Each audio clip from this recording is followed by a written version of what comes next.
هذا هو ربيع، الشاب ذو 24 عاما، طالب جامعي ورياضي طموح، يهتم كثيرا ببناء جسمه ولياقته، يحب اللقاء بأصدقائه، يحب الهرولة كل صباح، وبطبيعة الحال يحب نفسه. نعم، ربيع شاب مسلم، يصلي والحمد لله، يصلي جميع الصلوات في أوقاتها، يصلي ليحظى بمغفرة الله تعالى ورحمته. ربيع يفعل ذلك لأنه ليس شخصا كاملا. مثل الكثير من المسلمين، ربيع لديه أخطاء. ربيع يقول ويفعل أشياء يجب ألا يفعلها.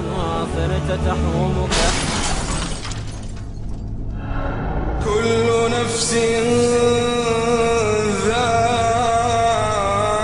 ذائقة الموت. سأفتقد ربيع بلا شك. لقد ذهب قبل قليل، لم يكن هذا متوقعا. أقصد أن الموت لم يقدم له بمقدمات أو أي شيء من هذا القبيل، لكن أظن أن هذه هي الحياة. هي هكذا دائما تأتي ثم تنتهي بسرعة. هل كل شيء سينتهي تماما حين يموت الإنسان؟ اليوم سنذهب برحلة إلى الدار الآخرة.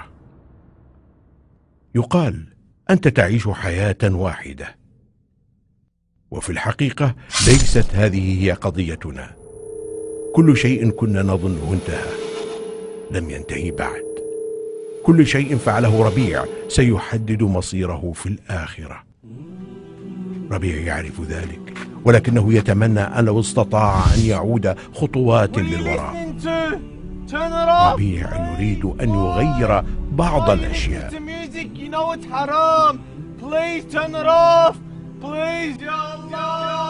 ربيع يريد أن يصلح بعض عاداته السيئة التي سبق أن وقع بها.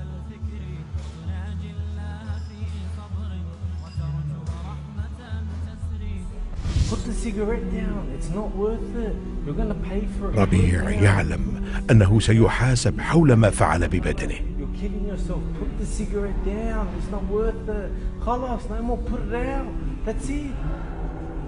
هو أيضا يتمنى أن لو أمضى وقتا أطول في إتقان أعمال تنفعه أكثر في المستقبل.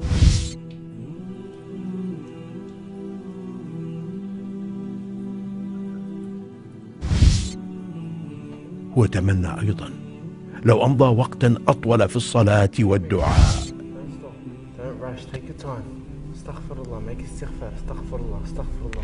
يتمنى أيضا ألا ينهي صلاته بسرعة في كل الأوقات. وبطبيعة الحال ربيع يتمنى لو كان أقوى في الانتصار على نزواته وشهواته.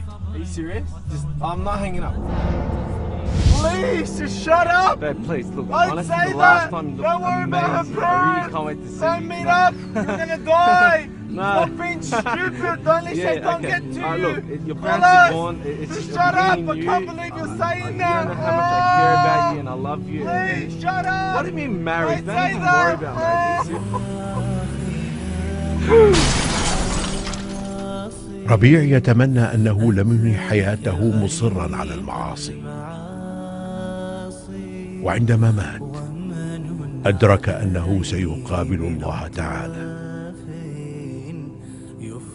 كل المحادثات التي أجراها، كل السجائر التي تناولها، كل الصلوات التي استعجل بها، كل الأوقات التي صرفها في الاستماع للموسيقى، كلها ستكون مكشوفة.